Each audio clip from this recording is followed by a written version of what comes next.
Hello everyone, warm welcome to all of you. सभी का स्वागत है।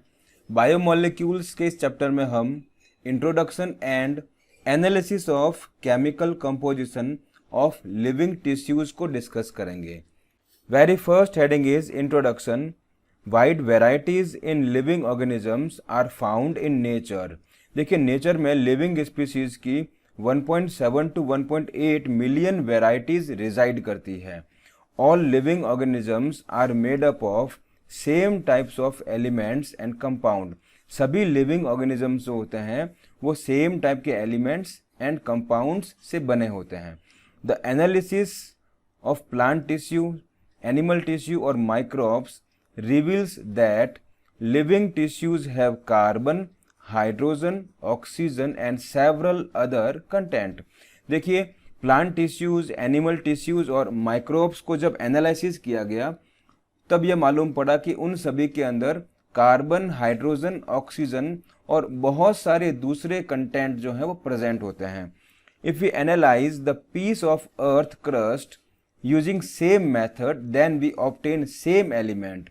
देखिए, जो elements plant tissues, animal tissues, microbes में प्रेजेंट हैं वो सेम एलिमेंट्स हमारी अपनी अर्थ क्रस्ट में प्रेजेंट होते हैं। तो जैसे ही हमने अर्थ क्रस्ट को उसी मेथड से एनालाइज किया तो हमें वो सेम लिस्ट मिली जो लिविंग टिश्यूज में प्रेजेंट होते हैं। It means all the elements present in a sample of earth crust are also present in a sample of living tissue. देखिए, वे एलिमेंट जो अर्थ क्रस्ट के सैंपल में प्रेजेंट होते हैं वो सेम एलिमेंट्स लिविंग टिश्यूज में भी प्रेजेंट थे। The level of carbon and hydrogen is more in living organisms in comparison earth crust। देखिए, कार्बन हाइड्रोजन का लेवल जो होता है वो लिविंग ऑर्गेनिज्म ज़्यादा होता है कंपैरेटिवली अर्थ क्रस्ट से। Next heading is a comparison of elements present in non living and living matter. देखिए, ये एलिमेंट की लिस्ट है और ये percentage weight of earth crust and percentage weight of human body. देखिए, हाइड्रोजन जो होता है उसका परसेंटेज अर्थ क्रस्ट के अंदर 0.14% होता है, जबकि ह्यूमन के अंदर 0.5% होता है। कार्बन का लेवल अर्थ क्रस्ट में 0.03% है और ह्यूमन बॉडी में 18.5% होता है। ऑक्सीजन का लेवल अर्थ क्रस्ट में 46.6% होता है, जबकि ह्यूमन बॉडी में 65% होता है। नाइट्रोजन का परसेंटेज बहुत कम होता है अर्थ क्रस्ट में, लेकिन ह्यूमन बॉडी में 3.3% होता है। सल्फर का लेवल 0.03% अर्थ क्रस्ट में, जबकि ह्यूमन बॉडी में 0.3%। सोडियम का परसेंटेज अर्थ क्रस्ट में 2.8, जबकि ह्यूमन बॉडी में 0.2% होता है। कैल्शियम का अर्थ क्रस्ट में 3.6%, जबकि ह्यूमन बॉडी में 1.5% होता है। मैग्नीशियम का अर्थ क्रस्ट में 2.1% और ह्यूमन बॉडी में 0.1% होता है। और सिलिकॉन का परसेंटेज अर्थ क्रस्ट में 27.7% होता है, लेकिन ह्यूमन बॉडी में यह नेग्लिजिबल होता है। फिर देखिए, a list of representative inorganic constituents of living tissue. देखिए, लिविंग टिश्यू में कौन कौन से कंपोनेंट्स मिलते हैं और इनका फॉर्मूला क्या होता है। सोडियम को Na+ से लिखते हैं, पोटेशियम के लिए K+, कैल्शियम के लिए Ca+2, मैग्नीशियम के लिए Mg+2, वाटर H2O हो गया। और कंपाउंड देखिए, NaCl sodium chloride, calcium carbonate, phosphate और सल्फेट आयंस जो होते हैं वो लिविंग टिश्यूज में प्रेजेंट होते हैं। नेक्स्ट देखिए, how to analyse chemical composition. देखिए, लिविंग टिश्यूज के अंदर केमिकल कंपोजिशन को हम कैसे एनालाइज करते हैं। There are 2 following methods for analysis of chemical composition. Living tissues की केमिकल कंपोजिशन को एनालाइज करने के लिए हमारे पास में 2 मेथड्स होते हैं। First is chemical analysis and second is destructive experiment. So very first is the chemical analysis. After isolation, purification and with the help of analytical techniques, molecular formula and structure of compound is known. देखिए, element का isolation, उसका purification करने के बाद में उसका analysis किया जाता है और फिर उसका मॉलिक्यूलर फॉर्मूला और स्ट्रक्चर को फाइंड आउट किया जाता है। All carbon compounds of living tissue is called as biomolecule. देखिए जितने भी कार्बन कंपाउंड्स हैं लिविंग टिश्यूज के उनको बायोमोलिक्यूल कहते हैं। बायो मीन्स लिविंग और मॉलिक्यूल ऐसे मॉलिक्यूल जिनसे लिविंग जो होता है वो लिविंग रह पाता है, इसलिए इनको हम बायोमोलिक्यूल्स कहते हैं। Living organisms also have inorganic elements and compounds. तो लिविंग ऑर्गेनिजम्स के अंदर इनऑर्गेनिक एलिमेंट्स और कंपाउंड्स भी प्रेजेंट होते हैं। देखिए केमिकल एनालिसिस का मेथड क्या है कि सबसे पहले लिविंग टिश्यूज लेते हैं जो कि वेजिटेबल या पीस ऑफ लिवर हो सकता है, और इस टिश्यूज को ट्राईक्लोरोएसिटिक एसिड के साथ पेसल एंड मोर्टार के अंदर ग्राइंड करते हैं, अच्छे से मिक्स करते हैं, और ग्राइंडिंग से एक थिक स्लरी बन जाती है, और इस स्लरी को चीज क्लॉथ या कॉटन की हेल्प से इसको फिल्टर करते हैं। देखिए फिल्टर करने पर थिक स्लरी जो है वो टू पार्ट में डिवाइड हो जाती है। एक वो जो ऊपर ही रह जाता है उसको रिटेंटेड कहते हैं या उसको एसिड इनसॉल्युबल फ्रैक्शन कहते हैं।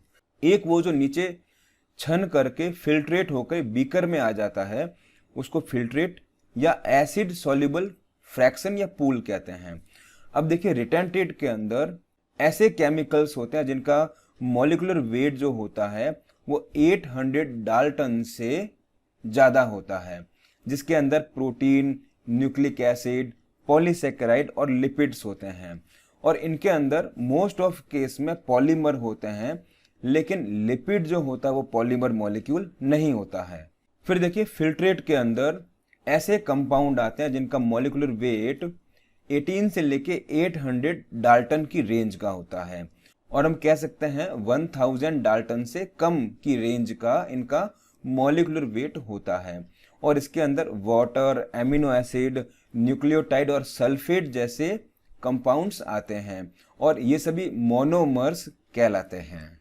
नेक्स्ट देखिए डेस्ट्रक्टिव एक्सपेरिमेंट।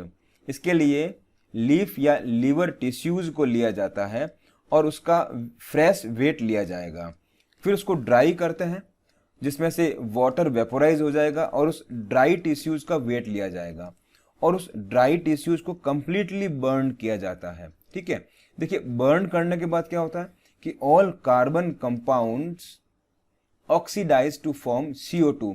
जितना भी कार्बन कंपाउंड है वो ऑक्सीडाइज होके कार्बन डाइऑक्साइड बनाएगा, और साथ में वाटर वेपर्स भी बनेगी, और बर्न करने पर गैसियस पार्ट जो है वो रिमूव हो जाएगा। फिर देखिए एक note, this ash contains inorganic elements like calcium, magnesium, sodium, potassium, calcium carbonate, phosphate, sulphate etcetera. देखिए जब एश का केमिकल कंपोजिशन फाइंड आउट किया गया है तो मालूम पड़ा इसके अंदर calcium, magnesium, sodium, potassium, calcium carbonate, phosphate, sulphate ये सभी एलिमेंट्स या कंपाउंड मिलते हैं। नेक्स्ट देखिए conclusion. Inorganic compounds like sulphate, phosphate are also present in acid soluble fraction.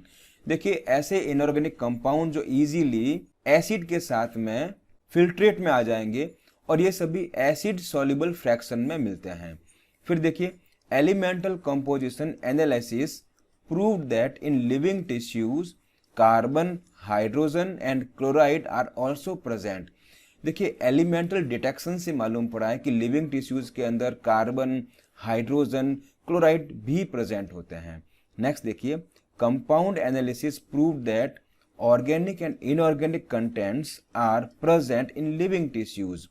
Compound analysis से ये भी प्रूव हो गया कि लिविंग टिश्यूज के अंदर ऑर्गेनिक और इनऑर्गेनिक कंटेंट दोनों ही प्रेजेंट होते हैं। फिर देखिए biochemical analysis prove that substances have functional groups like aldehyde, ketones, aromatic compound etc. देखिए जब बायोकेमिकल एनालिसिस किया गया तो ये मालूम पड़ा कि सब्सटेंसेस जो होते हैं इनके साथ में फंक्शनल ग्रुप भी अटैच होते हैं जो कि एल्डिहाइड, कीटोन, एरोमेटिक कंपाउंड जैसे हो सकते हैं। फिर देखिए in living tissue amino acids, nucleotide bases, fatty acids are present. Living tissues के अंदर एमिनो एसिड, न्यूक्लियोटाइड बेसेस और फैटी एसिड भी प्रेजेंट होते हैं। Thanks for watching, have a nice day.